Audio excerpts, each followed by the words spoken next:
यो चुनावमा जुन तहमा जनतामा उत्साह आउनु पर्यो त्यो तहमा उत्साह अझै पनि आइसकेको छैन। चुनाव हुन्छ कि हुँदैन भनेर कतिपय मान्छेहरूले अझै पनि जिज्ञासा सोध्छन्। मूलभूत रूपमा त्यो जिज्ञासा सोध्नुको पछाडि सर्वोच्च अदालतमा विचाराधीन भएको संसद विघटनसित सम्बन्धित र पूर्व प्रधान न्यायाधीश भएको सुशीला कार्की प्रधानमन्त्री बन्न नपाइने संवैधानिक व्यवस्थाको विरुद्धको रिट सर्वोच्चले व्यवस्था गरेको कारणले पनि भ्रम छ। किन सर्वोच्चले त्यो व्यवस्था गरिरहेको छ? त्यस्तै प्रकृतिको घटनामा केपी शर्मा ओलीजीले 5 वर्ष अगाडि संसद विघटन गर्दा अग्राधिकार दिएर तीव्र गतिमा सुनवाई सकेर त्यो संसद विघटनको प्रक्रियालाई खारेज गरिदिएर संसद पुनर्स्थापना गरिदिने सर्वोच्च अदालत यही हो। तर आज यो अदालत किन तर्किरहेको छ, किन पन्छिरहेको छ, किन भागिरहेको छ भने अहिले सर्वोच्च अदालतका भवन मात्रै जलेका छैनन्, नेपालको न्याय प्रणाली नै जल्ने चरणमा प्रवेश गरेका छन्। साम्राज्यवादी शक्तिहरूबाट सर्वोच्च अदालत लगायतका नेपालका संस्थाहरू हाइज्याकमा परेका छन्। त्यसका उदाहरण 24 गतेको ध्वंसमा सिंहदरबार जल्दा 300 मिटर परको महानगरपालिका जोसम्म 21वटा दमकल छ, उसले आगो निभाउने प्रयत्न गरेन ताकि सिंहदरबार जलाउनेहरूलाई पानी बाँड्नको लागि राजु पाण्डेको नेतृत्वको प्रहरी टोली खटायो। बालेन मार्फत महानगरपालिका कब्जा भइसकेको थियो। सदनमा आगो लाग्दा सेनाले निभाएन, रोकेन। सर्वोच्च अदालतमा आगो लाग्दा सेनाले प्रहरीले निभाएन, रोकेन। प्रहरी यति निरीह भयो कि जगातेको प्रहरी चौकी आक्रमण सँगसँगै 500 चौकीहरू आक्रमण भए, हतियारहरू त्यही मात्रामा लुटियो। त्यो यति व्यवस्थित तयारी थियो कि प्रहरीको हतियार कहाँ स्टोर गरिएको भन्ने कुरा सबै प्रहरीले पनि थाहा हुँदैन, तर त्यहाँ आएका लुटेराहरूलाई सबै थाहा थियो। त्यो बारेमा हामीले भक्तपुरको सिडिओ साहबलाई र एसपी साहबलाई कुरा गर्दा हामी आफै घेराबन्दीमा छौँ, आफ्नो सुरक्षा आफै गर्नुहोस् भन्ने खालको कुरा हामीले जानकारी पायौँ। लुटेराहरू, ठगहरू, अपराधीहरू आन्दोलनको बहानामा खुल्ला आपराधिक गतिविधिहरू गरिरहे, देश लुटिरहे, देशमाथि आक्रमण गरिरहे। हाम्रो प्रहरी सेना लगायतका संयन्त्रहरू निरीह भए किनभने उनीहरू हाइज्याकमा परिसकेका थिए। यसलाई साम्राज्यवादको नयाँ मोडालिटी इन्स्टिट्युसनल हाइज्याक भनिन्छ। त्यो संस्थागत हाइज्याक हो। साम्राज्यवाद पहिलाको जस्तो बन्दुक बोकेर आउँदैन, साम्राज्यवाद पहिलाको जस्तो बम पड्काउँदै आउँदैन। यद्यपि कतिपय ठाउँमा अहिले पनि गर्छ। इरान जस्तो देशमा जहाँ लोकतन्त्र छैन, जहाँ आतङ्कवादी समूहहरू छन्, जुन देशको सरकार लोक कल्याणकारी छैन, त्यस्तो देशमा एक-एकवटा बहाना बनाएर उसले आक्रमण गर्छ। जस्तो इरानले 30 मिटर मुनि आणविक हतियार बनाउने कारखाना छ भनेर इजरायल र अमेरिकाले केही समय अगाडि गरेको आक्रमण तपाईँले देख्नु भएको छ। हाम्रो जस्तो देश आकारले सानो छ, लोकतान्त्रिक पद्धतिमा हामी बसेका छौँ, हामीले लोक कल्याणकारी राज्यको सिद्धान्तलाई अवलम्बन गरेका छौँ, संवैधानिक सर्वोच्चतालाई स्वीकार गरेका छौँ, संयुक्त राष्ट्रसङ्घ पक्ष भएका धेरै सम्झौताहरूमा हामीले हस्ताक्षर गरेका छौँ। त्यही भएर हाम्रो जस्तो देशलाई भौतिक रूपमा हमला गर्ने कुरा कठिन हुन्छ। त्यही भएर साम्राज्यवादले के गर्छ भने आजको आधुनिक सूचना प्रविधिलाई उसले प्रयोग गर्छ।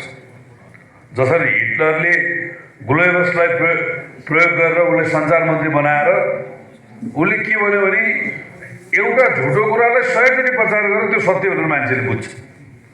जसलाई सञ्चार क्षेत्रमा ग्लोबस शैली भनिन्छ। त्यो ग्लोबस शैली भनेको चाहिँ हिटलरको सञ्चार मन्त्रीले प्रयोग गरेको शैली हो। आजको सोसियल मिडियालाई ग्लोबस शैलीमा यहाँ चलाइएको छ। भर्चुअल युग, भर्चुअल लाइफ र रियल लाइफको बिचको भिन्नता मान्छेले छुट्याउन छोडे। हाम्रो समाजको सबभन्दा डरलाग्दो महारोग यही हो। 5000 वर्षको लिखित इतिहास भएको हाम्रो समाज 250 पुस्ता लगभग आयो होला।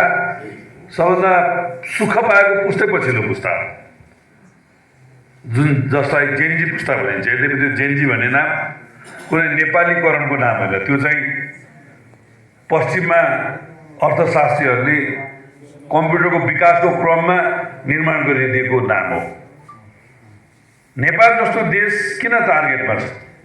युक्रेन किन टार्गेटमा छ? पाकिस्तान किन टार्गेटमा छ? बङ्गलादेश, श्रीलङ्का, अफगानिस्तान किन टार्गेटमा छन्? शीत युद्ध पछाडि अमेरिका र सोभियत सङ्घको जुन द्वन्द्व थियो, सोभियत सङ्घको विघटन पछाडि दुई ध्रुवीय विश्व एक ध्रुवीय विश्वमा परिणत भयो। अब उनीहरूले कुनै एउटा पक्ष अथवा कुनै एउटा देशलाई टार्गेट गरेर आक्रमण गर्ने खालको स्थिति रहेन। त्यो भएर डिप स्टेटको अवधारणा अगाडि आयो। डिप स्टेट भनेको त्यसको नेपाली अनुकरण गहिरो राज्य, सारमा भन्नुपर्दा नदेखिने, कसले गरेको भन्ने कुरा नदेखिने, कसैले प्लान गरेर गरिरहेछ तर कसले गर्यो भनेर हेर्दा झट्ट नदेखिने। नेपालमा बर्बरा फाउन्डेसन किन जन्मियो? बर्बरा फाउन्डेसन मार्फत हामी युवाहरूलाई किन पहिचान गरियो? कुनै कलेजमा स्कुलमा अखिल बनाउन पाइँदैन, राजनीति गर्नु हुँदैन युवाहरूको भन्छ, नेविसङ्घ बनाउनु पाइँदैन भन्छ, युवासँग बनाउनु पाइँदैन भन्छ, तर अमेरिकन युथ काउन्सिलको सदस्य चाहिँ बन्न पाइन्छ। उनीहरूलाई भिसाको आश्वासन दिइन्छ, उनीहरूलाई आर्थिक आश्वासन दिइन्छ र उनीहरूलाई देशको विरुद्ध परिचालित भइरहेको कुरा थाहै हुँदैन। हाम्रो नेपाल भन्ने संस्था किन जन्मियो? टिबेटियन ओरिजिनल ब्लड किन जन्मियो? हाम्रो अन्तर्राष्ट्रिय पोलिसी हामीले के बनाएका छौँ भने असंलग्न परराष्ट्र नीति बनाएका छौँ।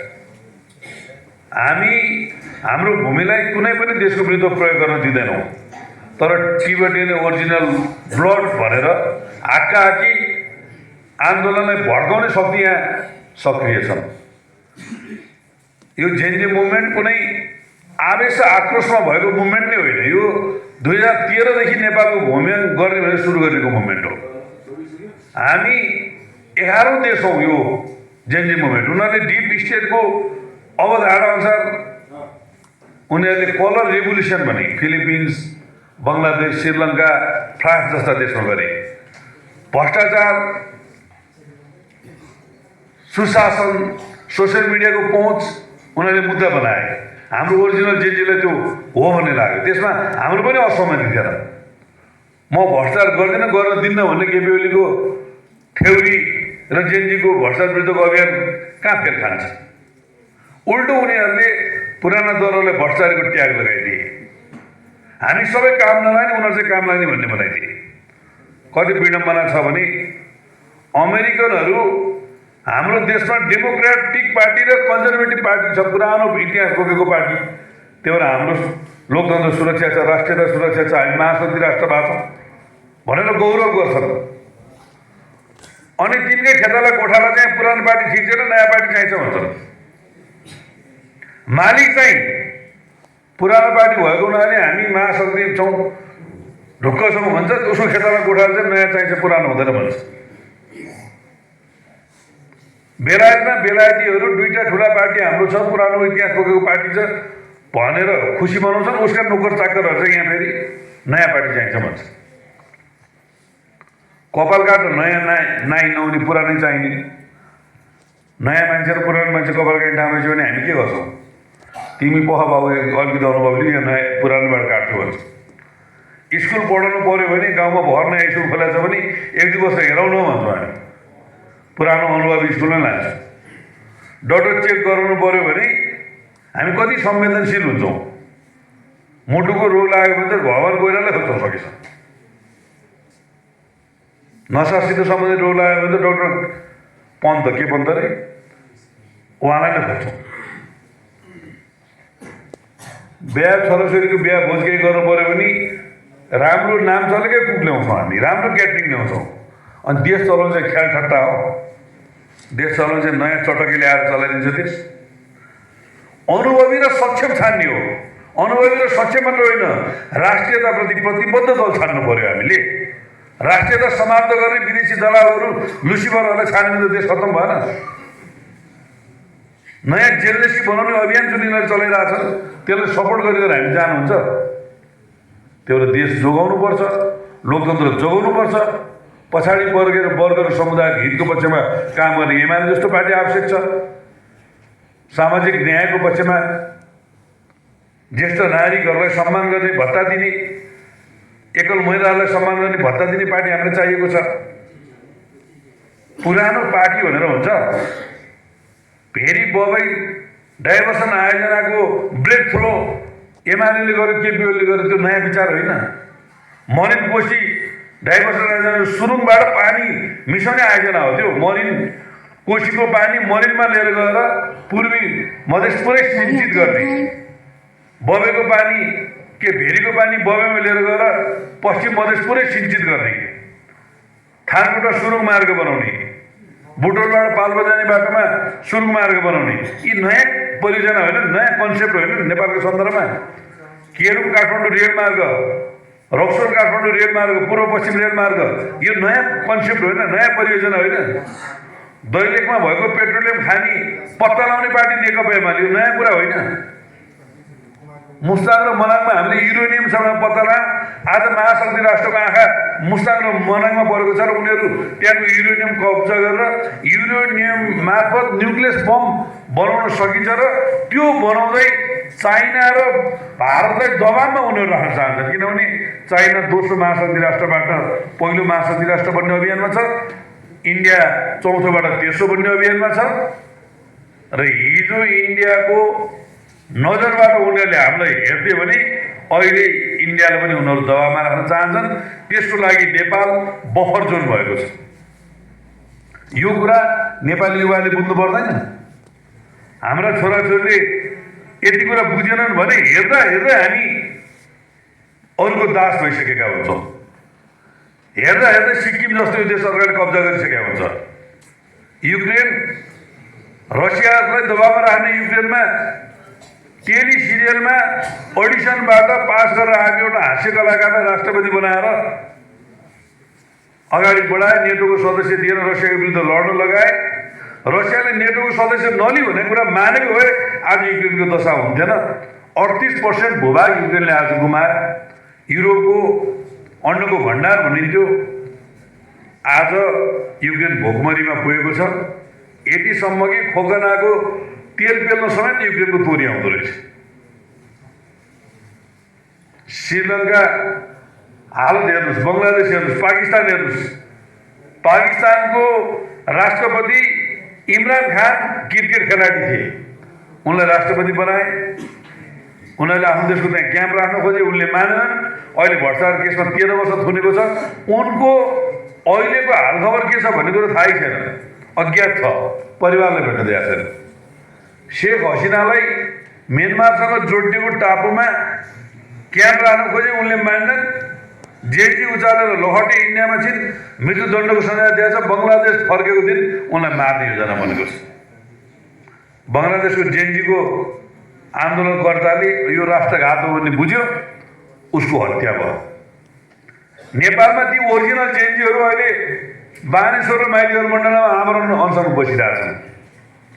ती ओरिजिनल जेनजीहरू जो झुकेर त्यहाँ लागेका थिए, नबुझेर लागेका थिए, हाम्रो आन्दोलन कब्जा भयो, देश बर्बाद गरियो, जलाइयो, हाम्रो सम्पदा समाप्त गरियो। हामीले सोचेकै थिएनौँ।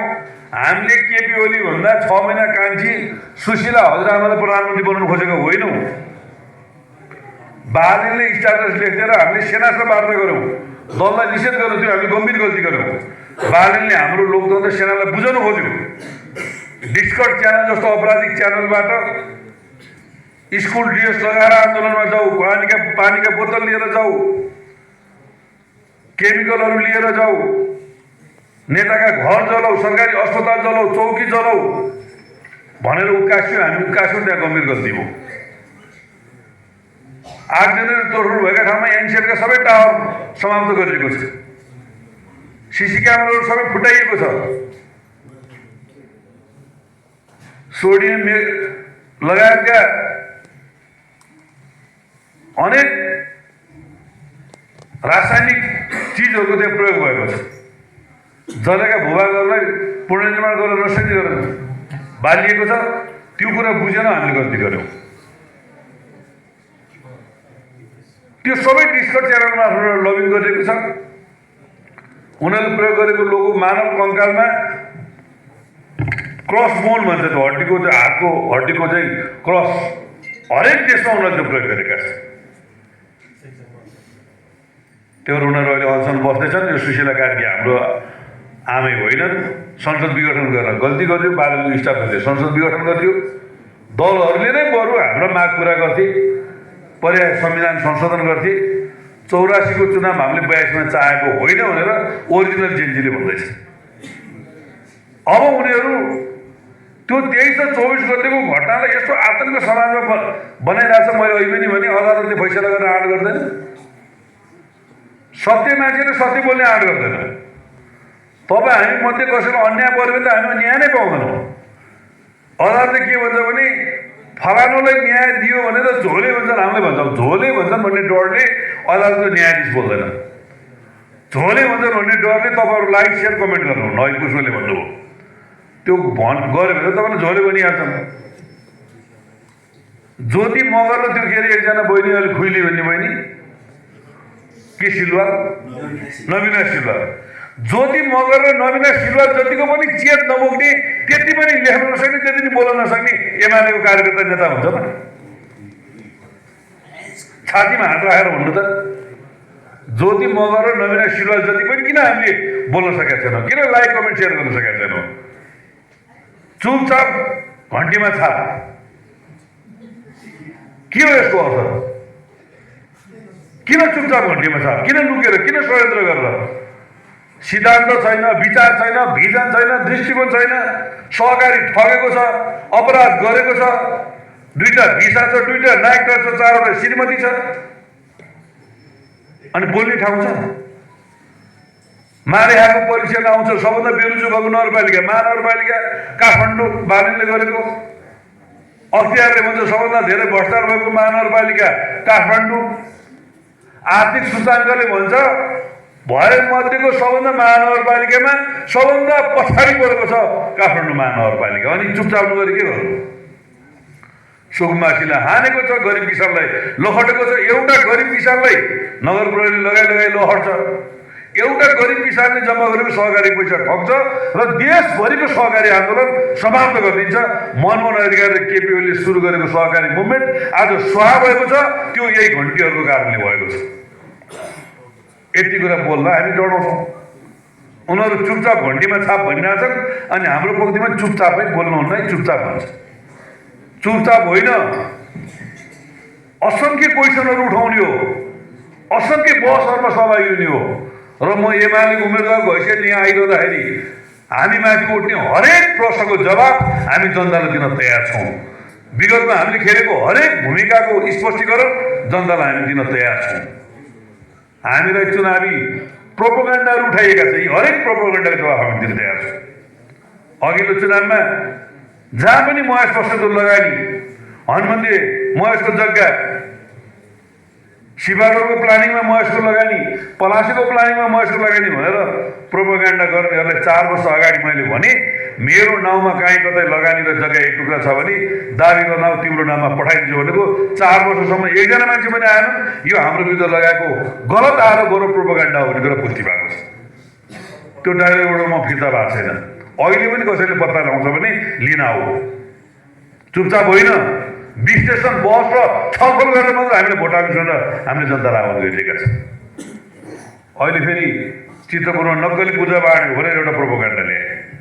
त्यसको धेरै जवाफ हामीले दिनै परेन। त्यो एकजना बुद्धिजीवी बाले भन्नुभएको छ नक्कलीको च्यात्दैन भन्छ। कसैले च्यात्यो? च्यात्यो त नक्कली हो। त्यो राजीव खत्री पनि फटाले लगेर च्यात्यो नि त, च्यात्यो। त्यो भएर प्रोपोगन्डाको कुनै अर्थ हुँदैन। श्रेष्ठतामा कायम नभएको बिजुलीको तार हामीले यहाँ हालिदिएका छौँ, मिटर त घरमा राख्नुपर्ने होला नि त। श्रेष्ठता कायम गर्ने कुरा त चितवनवासीले गर्नु पऱ्यो नि। उहाँहरूको ध्यान पुगेर पहुँच पुगेन भने हामीलाई भन्नु पऱ्यो। अहिले हामीले भन्दैौँ त। अब माग बदली 1 महिनाभित्र श्रेष्ठता कायम गरेर चितवनवासीको पूर्जालाई श्रेष्ठतामा कायम गरेपछि त्यो सुचारू हुन्छ। मैले जेएनजी आन्दोलन पछाडि पनि भने मैले त हामीलाई भ्रष्टाचार लगायतका असंख्य आरोप लगाउँदा घर हाम्रो जलाइएको छ, हाम्रो बाबालाई मार्छु भनेको छ, हाम्रो परिवारलाई नेपोटी भनेर तनाव दिएको छ। अनि दसैँ तिहार जस्ता पर्वमा अहिले पुलिस आयो, भरे पुलिस आयो। किरण गौडको फोन आउँछ, अलिकति सचेत हुनु पर्ला हजुर, यहाँ तयारी गरे जस्तो बुझिन्छ भन्नुहुन्छ। उसको फोन आएको थिएँ, दसैँ तिहार आवासी बनाएको छ, भाग्नुपर्ने अवस्था बनाएको छ। मैले कानुनी तिम्रो मान्छेलाई छानबिन समितिमा राख, हामीलाई लगाएको दोष पुष्टि गर, कानुनी रूपमा उपचार बिहोर्न त हामी तयार छौँ, भौतिक रूपमा पनि हामी उपचार बिहोर्न तयार छौँ। बिचमा खुबिरा होइन भने तिमी पनि त्यो भौतिक कारवाही हुन तयार हो भनेर मैले भने। किनभने भन्दा मैले नचुकेको कारणले र नझुकेको कारणले भने। यो कुरा भन्न सक्ने हिम्मत अरू कसैसँग छ? कुनै पार्टीका नेता आएर त्यो हिम्मत गर्न सक्छ? त्यही भएर तपाईँहरूको भावना अनुसार हामी चलेका छौँ। यो चुनाव नेपाललाई हाइज्याक गर्ने एउटा परिस्थिति बन्न खोज्दैछ। नयाँ लुसिफरहरू यहाँ जन्मिन खोज्दैछन्, नयाँ जेललिस्टहरू बन्न खोज्दैछन्। यहाँ नयाँ लेन्डुप दोर्जीहरू बनेर सिक्किमीकरण मुलुक बन्न खोज्दैछ। सावधान, नेकपा एमाले छौन्जेल यो देशको अस्तित्वमा कसैले आँखा गाड्न सक्दैन। नेकपा एमाले देशको अस्तित्व जोगाउँछ, लोकतन्त्र जोगाउँछ, संविधान जोगाउँछ, विकास र समृद्धिको यात्रामा अगाडि बढ्छ। काङ्ग्रेसले पनि त्यस्तो गर्छ नि त भन्नुहुन्छ साथीहरू। काङ्ग्रेसले पनि गर्छ भन्ने मानौँ। किन मानौँ भनेको भने 3 वर्ष त केही गरेन। हामीले जहाँ लगिरहेको विकास त्यही छ, जनताको अवस्था जहाँ छोड्दै थियो त्यही छ भनेपछि अहिले काङ्ग्रेस शिथिल छ, काङ्ग्रेस विभाजित छ, काङ्ग्रेस काचाकुचुकमा छ। त्यही भएर जित्न सक्ने पार्टी एमाले हो। त्यही भएर काङ्ग्रेसका साथीले पनि एमालाई भोट हाल्यो। त्यही भएर हामी यसपालि यहाँ साझा उम्मेदवारको रूपमा आफ्नो प्रस्तुत गरेका छौँ। काङ्ग्रेसले डोडाएर लानुपर्ने दायित्व हाम्रो सामु छ। सिपाडोलमा काङ्ग्रेसहरू छन् भने यो ढङ्गले तपाईँले कन्भिन्स गर्नुपर्नेछ। नेमकीपा माओवादी अथवा अहिलेको नेकपा, नेमकीपाले भोट 6000बाट 7000 लगेर केही फरक पर्नेवाला छैन। नेकपाले 5000बाट 6000 पुऱ्याएर केही फरक पर्नेवाला छैन। नेकपा एमाले हार्नु या जित्नुको ठुलो अर्थ रहन्छ। नेकपा एमाले जित्नु भनेको राष्ट्रियता जित्नु हो, लोकतन्त्र जित्नु हो, विदेशी हस्तक्षेप हार्नु हो, विकास र समृद्धिले जित्नु हो। त्यही भएर नेमकीपा र नेकपासँग यसपालि हामीसँग गम्भीर सैद्धान्तिक बहस र मुद्दा नभएको हुनाले अब नेकपा र नेमकीपा भनेर भोट त्यो पार्टीलाई 150 भोट बढाउनुको अर्थ छैन। ती साथीहरूले पनि यसपालि हामीले नेकपा एमाले भोट हाल्ने हो, महेश बसलले भोट हाल्नु भनेर कन्भिन्स गराउने हो। हामी उहाँहरूको पनि नेतृत्व गर्ने पार्टी हौँ। यो कुरा हामीले बुझाउनुपर्छ। अब चुनाव चाहिँ हामी अप्ठ्यारो हुन्छ कि क्या भन्नुहुन्छ के साथीहरू? केही अप्ठ्यारो हुँदैन। हामी सबैले आफ्नो पार्टीको भोट आफैलाई हाल्यौँ भने त एमाले सुधी चुनाव दिन्छ।